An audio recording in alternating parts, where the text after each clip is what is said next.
अस्सलाम वालेकुम नाज़रीन, महरान टीवी न्यूज़ में अमाकी बलिकार माना फराशा सबका बेरहक नजर हेडलाइन ते। वज़ीर आज़म सुभाणे खां ईरान ऐं तुर्किया जे दौरे ते रवानो थींदो। शहबाज शरीफ शहीद आयतुल्ला ख़ामनाई जे जनाज़े नमाज़ में शिरकत कंदो। परॾेही खाते जो तर्जुमान ताहिर हुसैन इंद्राबी चयो आहे त तुर्किया जे दौरे में वज़ीर आज़म तुर्क सदर तैयब उर्दुगान सां मुलाक़ात कंदो। शहबाज शरीफ इस्तांबुल में कारोबारी कॉन्फ्रेंस के पिणु ख़िताब कंदो। मीडिया के हफ़्तेवार ब्रीफिंग में परॾेही खाते जो तर्जुमान चयो आहे त भारत सिंध तास मुआहदे खे हिक तरफ़ो मुअत्तल नथो करे सघे। पाकिस्तानी शहरनि जो तहफ़ुज़ पहिरीं तरजीह आहे, का बि सौदेबाज़ी न कई वेंदी। अमेरिका ऐं ईरान ॻाल्हियूं जारी रखण ते इतफ़ाक़ करे वरितो। पाकिस्तान ऐं कतर जो परॾेही वज़ारतुनि तस्दीक़ करे छॾी। पाकिस्तानी ऐं कतरी सालसनि जूं दोहा में अमरीकी ऐं ईरानी वफ़दनि सां मुलाक़ातूं। पाकिस्तान जे परॾेही ऑफिस तरफ़ां जारी करे बयान में चयो वियो आहे त मुलाक़ातुनि में मफ़ाहमती यादाश्त जे हवाले सां मामलनि ते मुसबत गबराई थी आहे। ईरान ऐं अमेरिका विच में ॻाल्हियुनि जो ॿियो दौर शहीद आयतुल्ला ख़ामनाई जे आख़िरी रस्मुनि बाद थींदो।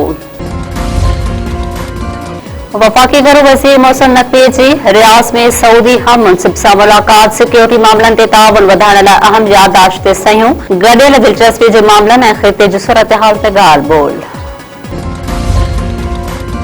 रूस जो यूक्रेन मथां ड्रोन्स ऐं मीज़ाइलनि सां वॾो हमिलो। 8 ॼणा मारिजी विया, 56 खां वधीक ज़ख़्मी। हमले जे हदफ़नि बाबति रूस ऐं यूक्रेन जूं मुतज़ाद दावाऊं। यूक्रेनी फ़ौज जो चवणु आहे त हमले में रिहायशी इमारतुनि खे निशानो बणायो वियो। रूस जे परॾेही वज़ारत जो चवणु आहे त यूक्रेन जे मुख़्तलिफ़ इलाइक़नि में एयरपोर्टुनि खे निशानो बणायो वियो। चीफ जस्टिस ऑफ पाकिस्तान या आफरीदी चयो आहे त इंसाफ़ जे निज़ाम में बहितरी रुगो फ़ैसिलनि सां न पर फ़ैसिलनि ते असराइते अमल दरामद सां ईंदी। फ़ौजदारी निज़ाम कंहिं बि मुआशिरे लाइ बुनियादी अहमियत रखे थो। इंसाफ़ जे निज़ाम में एहतिसाब खे यकीनी बणायो पियो वञे। सुप्रीम कोर्ट में जेल सुधारनि बाबति कॉन्फ्रेंस खे ख़िताब कंदे चीफ जस्टिस चयो आहे त इंसाफ़ जे निज़ाम में कैदियुनि जे हक़नि खे ख़ासि हैसियत हासिल आहे। जेलुनि जे ख़राब हालत खे बहितर बणाइण सूबाई हुकूमत जी ज़िम्मेवारी आहे। रोलड़े जो शिकार केसनि खे उकलाइण में बि अॻु भराई थी आहे। मुल्क जे मुख़्तलिफ़ इलाइक़नि में तूफ़ानी बरसातूं, 14 ॼणा फौत, केतिराई ज़ख़्मी। सवात वेझो ढंढ में सियाहनि जी ॿेड़ी कल्टी, हिक ई ख़ानदान जा 6 ॼणा बुली फौत।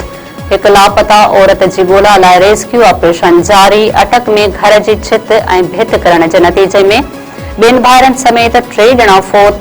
लुंडी कोतल में खेमण किरण जे वाक़े में 2 ॿार हयाती विञाए वेठा, 4 ज़ख़्मी। इस्लामाबाद ऐं रावलपिंडी समेत पंजाब जे इलाइक़नि में वसकारो। रोड रस्ता पाणीअ हेठि। सिंध जे मुख़्तलिफ़ इलाइक़नि में अॼु खां वसकारे जो इम्कान।